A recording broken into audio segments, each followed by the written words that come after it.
Hey, Chef Adele here giving you feedback on week one's assignment, gumbo, Creole seasoning, and peanut stew. So I noticed that you said that it took you a while to prep. Definitely time management is key. You're doing a good job at learning how to plan ahead.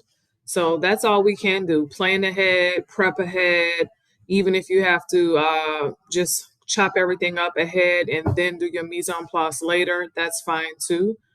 That's also smart to make extra rice and cut more veggies ahead of time and all at once, right? Because a lot of the recipes that we use have the same ingredients and some of the spices are even the same. So you can get a head start at measuring those out as well. Now, don't worry about the way the pan looks in the photos, but you can use baking soda, some white vinegar, and foil to kind of scrub any burnt marks that you may have on your rim. But don't worry about that. We definitely won't be grading on the rim. We're definitely going to be grading on the consistency, how well you prepared the dishes. Yeah, so you said that you ordered the diced tomatoes, but it wasn't much diced tomatoes. Yeah, I like to use fresh tomatoes, but I understand a lot of times people cannot find certain produces.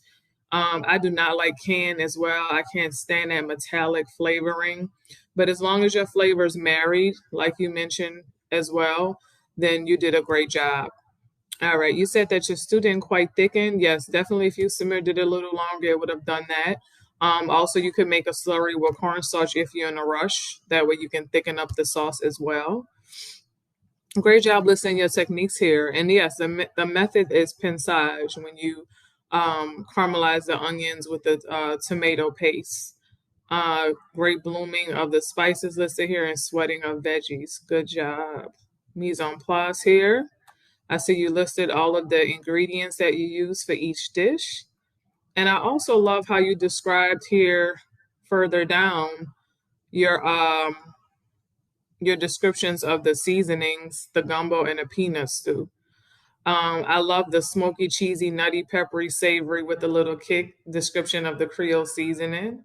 Very thorough. As well as your gumbo, savory, sweet, earthy, peppery, tangy with a hint of smokiness. I love all of the descriptions that you have listed here. Great job with your checklist. Now let's move on to your photos. All right, chef ID, check. Sanitizing strip, check. Mise en place looks good. It's a blessing you got all of those ingredients all in one, huh? All right, I see you started browning your roux. Nice chocolate coloring here. All right, you folded in the veggies, started sweating those out, added your broth, and voila. Yeah, this right here, you could wipe this down with a paper towel. It looks like it may have gotten cooked on it, so it dried. But don't worry, you can just not put it in the picture next time. But I love how you garnish the dishes. I love the contrast of the white bowl as well. It looks very sharp on this angle. All right, looks good. Very nice. All right, this is your Creole seasoning here. And I love the description you have for the seasonings. I can tell that you were very thorough in those measurements. Nice browning of the tempeh here. All right, there's your pinçage. It actually looks thick here to me. I'm wondering if you used a spoon or a whisk at some point, but it looks like there's some thickness in between the bubbles forming. Yeah, it looks thick here to me too once you add it in the tempeh. So I'm wondering if you've ever tried this dish before to tell if the consistency was off or not. But it looks good. You played it well. I love the lime wedges. Again, I love the contrast of the white with the colors and the garnishments.